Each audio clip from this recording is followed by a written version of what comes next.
नहमदुहु व नुसल्ली अला रसूलिल करीम अम्मा बाद फ़अऊज़ु बिल्लाहि मिनश शैतानिर रजीम बिस्मिल्लाहिर रहमानिर रहीम रब्बि इश्रह ली सदरी व यस्सिर ली अमरी वहलुल उक़दतम मिन लिसानी यफ़क़हू क़ौली रब्बि यस्सिर व ला तुअस्सिर तम्मिम बिल खैर बिका नस्तईन। अस्सलामु अलैकुम व रहमतुल्लाहि व बरकातुहू। आज हम लोग जो है मैयत को गुस्ल देने का तरीका सीखेंगे। ठीक है, सबसे पहले तो हमारी ये गलती है कि कम से कम हम अपने बुज़ुर्गों को, हमारे घर के लोगों का इतना हक तो है कि हम उन्हें गुस्ल दे करके खुद उनके जो है उनकी मंजिल पर पहुंचा दें, है ना। इतना तो कम से कम उनका हक है कि हम उनके लिए करें। लेकिन हम क्या करते, मासी को बुलाते पैसे देके, भाई आओ नहलाओ और जाओ। हर तरफ से मैसेजेस आते कि हमको कोई मैयत नहलाने वाली भेजो, मैयत नहलाने वाली भेजो, मैयत नहलाने वाली भेजो। मतलब क्या है ये इतने अहम चीज़ है और घर वालों का फर्ज है ये कि वो मैयत को खुद गुस्ल दे, है ना। इतना तो हक बनता है ना हमारे घर के लोगों का कि हम उनको गुस्ल दें। तो हमने हर एक को खुद घर वालों को गुस्ल देना होता है। घर से 4 से 5 लोग जो है अफराद खड़े हो जाए और गुस्ल दें इंशाल्लाह। हम क्या करते हैं, जगह जगह से मैसेजेस आते कि आपा किसी को भेजो, मैयत नहलाने भेजो, मैयत नहलाने। कहाँ कहाँ मैयत नहलाने वाली जाएगी ये। आज फिर वैसे ही तो नला के दफना देते। अल्लाह अकबर, मैयत का हक है कि सही गुस्ल दिया जाए उसको, है ना। तो हम ये बहुत ज़रूरी है हर एक को सीखना। इंशाल्लाह खुद भी सीखेंगे और लोगों को भी आगे बढ़ाएंगे कि भाई ये आप भी सीखो और सब्सक्राइब करो ताकि आपको नए वीडियोस भी मिलके आप भी इल्म हासिल करो। हम अपना ही सिर्फ नहीं सोचेंगे, ठीक है। बिस्मिल्लाहिर्रहमानिर्रहीम। सबसे पहले कि हम जो है तख्ता जिस पे हम लिटाएंगे मैयत को, उसको धुआं नहीं देंगे, है ना, ताकि कुछ ये जानवर वगैरह हो तो निकल जाए। तो लोबान की धुआनी, या तुम ऊद हो या बखूर हो, किसी भी चीज़ की तुम धुआनी 3 या 7 मरतबा दे दो उसको, ठीक है।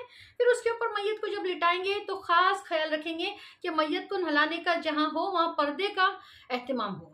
पर्दे का इंतज़ाम ख़ास तौर पे किया जाना चाहिए, पर्दे में गुस्ल देना हमको, ठीक है। उसके बाद घर के 4 से 5 लोग, ज़्यादा लोग भीड़ भाड़ ना लगाए। 4 से 5 लोग घर के अफराद रहे और वो लोग जो है इनको नहलाने का इंतज़ाम करें। या तुम लकड़ी पर गर्म करो या चूल्हे पर या गैस पर या गीज़र में, कहीं भी पानी गर्म करो। उसमें एकदम गर्म चटके वाला नहीं डालेंगे, खौलता पानी उठा के डाल, ऐसा नहीं। कौन lukewarm water can be use. उसको क्या करना है, उसमें बेरी के पत्ते डालने हैं या तो फिर नीम डालना है। नीम ज़्यादा बेहतर रहेगा कि एकदम साफ हो जाए, ठीक है। फिर काफूर जो होता है, काफूर का भी पानी हमको बना के रखना है, ठीक है। अब उसके बाद जो है हम सबसे पहले जो है एक बात का और ख्याल रखना है, खास ख्याल रखना है कि जो मैयत को उड़ाते हैं ये मोटी चादर होनी चाहिए। पतली चादर उड़ाना जायज़ नहीं है कि जैसे ही भीगे कच्चा हो तो अंदर का अंग दिखाई दे, ऐसा नहीं होना चाहिए, ठीक है। तो इसको खास तौर से ध्यान रखेंगे कि मोटी चादर हम यूज़ करें, ठीक है। और मर्द को 3 और औरतों को 5 ये रखता है ना पहनाने के कफन के लिए। अब कफन का जो सेट खरीदते हैं उसमें सभी कुछ आता है, ठीक है। जो इसमें भी गुस्ल में भी जो जो चीज़ें लगती है वो सारी चीज़ें कफन सेट में आती है हमको।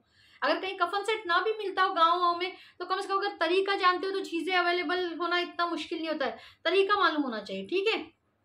अब सबसे पहले जो है हम मैयत को क्या करेंगे कि यहाँ पर इसके पेट आहिस्ता आहिस्ता आहिस्ता ये करके उसको इस्तिंजा उसका इस्तिंजा करवा देंगे, ठीक है। पहले आहिस्ता आहिस्ता आहिस्ता आहिस्ता उसको पेट मल के और फिर या तो फिर हम मोटा कपड़ा जो है हाथ में लपेट लेंगे और जो है उनको साफ करेंगे। और या तो फिर जो उसमें ग्लव्स आता है कफन सेट में, वो ग्लव्स हम पहन लेंगे। हाथ नहीं लगाएंगे मैयत को, डायरेक्ट ग्लव्स पहनेंगे या फिर ऐसा मोटा कपड़ा हम हाथ में लपेट लेंगे ताकि हमारा हाथ ना लगे उनको, ठीक है। दूसरा, ग्लव्स पहनने के बाद फिर हम कपड़ा जो है वो रुई जो है, रुई भी कफन सेट में आएगी, उसको कच्चा करेंगे और अच्छी तरह से साफ कर देंगे उसको, ठीक है। ये स्टेप नंबर 1 है, मैयत को इस्तिंजा करवाना, ये स्टेप नंबर 1 है। अब स्टेप नंबर 2 क्या है, वुजू करवाना। स्टेप नंबर 2 क्या है, वुजू करवाना। कि हम क्या, हमारे जैसा वुजू इनका नहीं होगा, मैयत को हमारे जैसा वुजू नहीं होता। जो 4 फराइज होते हैं ना जिस तरह से, वो इनको दिया जाएगा, ठीक है। हम क्या करेंगे कि एक रुई भी हमको कफन सेट में मिलेंगी। एक रुई 3 जो है इस तरह से हम ये मैयत का मुंह साफ करने के लिए हम 3 ये ले लेंगे। इस तरह से ये ऐसे बना लेंगे इसको, रुई का अच्छा ये मिलता है ना, उस बंडल मिलता है, उससे हम बना लेंगे। और आहिस्ता आहिस्ता यूं करके साफ करेंगे। जैसे हम ब्रश कैसे करते हैं, ऐसे हल्का हल्का सा। मैयत का बहुत मुंह खोलने की कोशिश नहीं करेंगे, जितना खुलता है थोड़ा सा, ठीक है, कोई नहीं, उसमें आहिस्ता आहिस्ता डाल के मुंह साफ करेंगे उसका 3 मरतबा, ठीक है, 3 इससे साफ करें आहिस्ता आहिस्ता आहिस्ता, फिर ये रखिए। फिर उसके बाद हमने 6 ये लेने हैं, 1 2 3 4 5 और ये 6 ये लेंगे। 3 ये नाक में साफ करेंगे और 3 ये नाक में, एक नाक के लिए 3, एक नाक के लिए 3। इसको कच्चा कर लेंगे, इसको कच्चा कर लेंगे, भिगा लेंगे। और फिर इसको किस तरह साफ करेंगे, देखो ये इस तरह से साफ होगा, ऐसे गोल घुमाते हुए ऐसे, और अंदर तक के नाक में जो है डाल करके हमको अच्छी तरह से साफ करना है, नाक कच्चा कर लेना है, इसको भिगा लेना है, ठीक है। और फिर नाक 3 इस एक नाक में और दूसरी नाक में 3, इस तरह से साफ करने के बाद अब मुंह और नाक हो गया, ठीक है। फिर हम क्या करेंगे, जो है मुंह पर ऐसे हाथ रख देंगे और पानी डाल देंगे ताकि ये धुल जाए, ठीक है, ये हो गया। फिर उसके बाद हम हाथ धुलाएंगे, हाथ धुलाने के बाद फिर हम मसा कर लेंगे सर का ऐसे करके, और दोनों पैर धुला देंगे। तो ये अब वुजू हो गया। सबसे पहले इस्तिंजा करवाए, दूसरा जो स्टेप हुआ वुजू करवाना, जो 4 फराइज होते हैं वो वुजू करवा लिया हम लोग ने, ठीक है। उसके बाद फिर हम क्या करेंगे, मैयत के बाल धोएंगे। चाहे तो हम ये उसमें कफन सेट में वो भी आता है साबुन, या तो हम साबुन या तो फिर हम शैम्पू से उसके बाल धुला लेंगे मैयत के, अच्छी तरह से धो करके उसको फिर पानी डाल के बाल धो देंगे उसके, ठीक है। बाल धुल गए, उसके बाद फिर हम क्या करेंगे, अब इस्तिंजा हो गया, वुजू हो गया, बाल धुल गए, फिर हम बाएं करवट पे लिटाएंगे, बाएं करवट पे, जैसे यूं बाएं करवट पे। फिर हम क्या करेंगे, बाएं करवट पे लिटाए तो ये राइट साइड हुआ ना, तो राइट साइड हम अच्छी तरह से जो है उसको साबुन मल के अच्छी तरह से धो देंगे, यहाँ से लेकर के अच्छी तरह से धो देंगे। फिर राइट साइड हो गया, फिर हम लेफ्ट साइड धो देंगे, इस तरह से ऐसे मैयत को ये कर लेंगे आहिस्ते से, फिर ये पलटा के फिर इसको लेफ्ट साइड से अच्छी तरह धो लेंगे, ठीक है, ये हो गया। अब जो है मैयत के इस्तिंजा करा लिए, वुजू करा लिए, बाल धो दिए, दोनों तरफ से ये धो दिए, फिर उसके बाद सारा कुछ मुकम्मल हो गया। तो फिर हम दोबारा से, कभी क्या होता है फ्रिज में मैयत वगैरह रख देते, जैसे वो फ्रोजन, इसमें आने वाले लोग थोड़ा रख दो मैयत को, लोग पहुंचेंगे फिर लेंगे, तो उसमें क्या होता है कि मैयत के अंदर जो नजाकत जम जाती, फिर वो आहिस्ता आहिस्ता नहाने के बाद ये होती ना। तो हमने क्या करेंगे, दोबारा से फिर एक बार मैयत को ऐसे ऐसे हल्के हल्के हाथ से ये करके फिर उसके बाद उसको पानी से धुला देंगे, ठीक है। ये अब मुकम्मल गुस्ल हो गया मैयत का, ठीक है। इसमें जो है उसके बाद फिर हम क्या करेंगे, अच्छी तरह से गुस्ल दे दिए, फिर हम उसको क्या करेंगे, काफूर का जो पानी हमने बना के रखे थे वो जो है दाईं तरफ से पूरा अच्छी तरह से बहा देंगे, ठीक है। अच्छी तरह से काफूर का पानी बहा करके, और जब हम इस्तिंजा कराएं दोबारा भी वुजू कराने की जरूरत नहीं, हो गया, ठीक है। अब फिर काफूर का पानी बहा देंगे तो बिल्कुल यानी साफ सुथरा से हो जाएगा। फिर जो काफूर हमने कुछ ये रखे थे ना, तो उसको क्या करेंगे, हम 5 जगह जो सजदे की जगह है वहां पर वो सूखे काफूर को लगा देंगे। जैसे एक पेशानी है, नाक है, दोनों हथेली है, घुटने है और तलवे है ना, तलवों पर भी लगाएंगे हम लोग। ये 5 जगह उनको फिर काफूर लगा देंगे मैयत को, ठीक है। और इस तरह से हम इनका गुस्ल जो है मुकम्मल हो गया।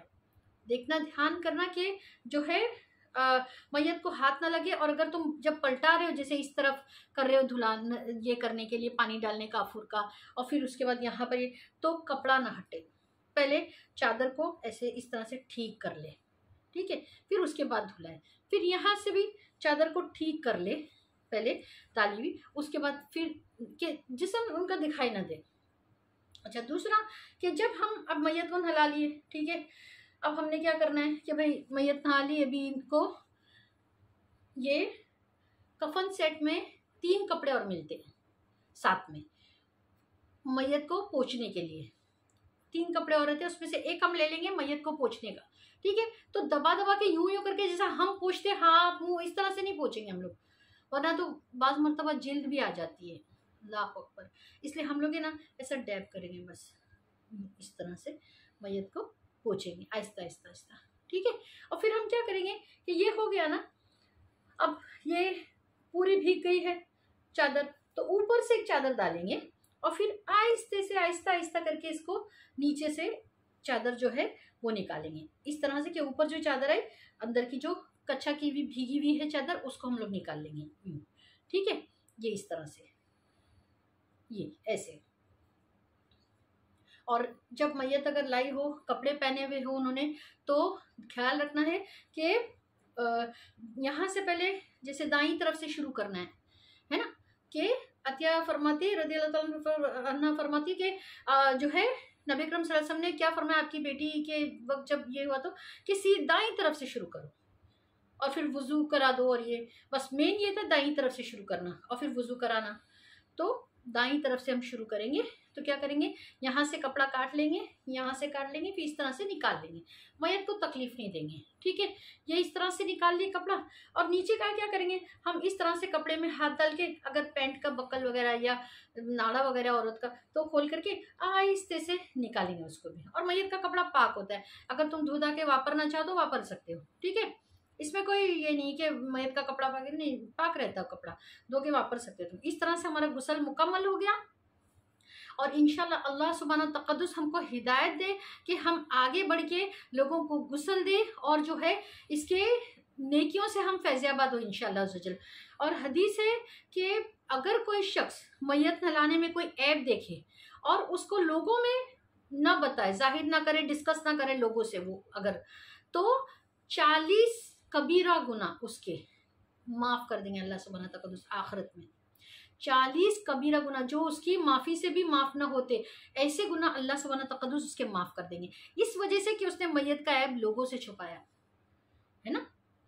तो इंशाल्लाह हम लोग जिंदा के भी ऐब छुपाएंगे, लेकिन मैयत का ऐब छुपाने की ये फजीलत है कि हदीस है कि ऐसे 40 कबीरा गुना अल्लाह माफ़ कर देंगे जिनकी जो माफ़ी तलाफ़ी से भी वो माफ़ नहीं हो सकते थे, सिर्फ इसलिए कि अगर मैयत में कोई ऐब देखो तो उसको ना बताए लोगों को इंशाल्लाह, है ना। और जो जहाँ कहीं भी हो, इतना तो हम कर सकते हैं कि हम गुस्ल सीख के अपने घर वालों को खुद गुस्ल दें इंशाल्लाह अज़्ज़वजल, है ना। और अब उम्मीद है सारी चीज़ें बराबर समझ में आ गई होगी।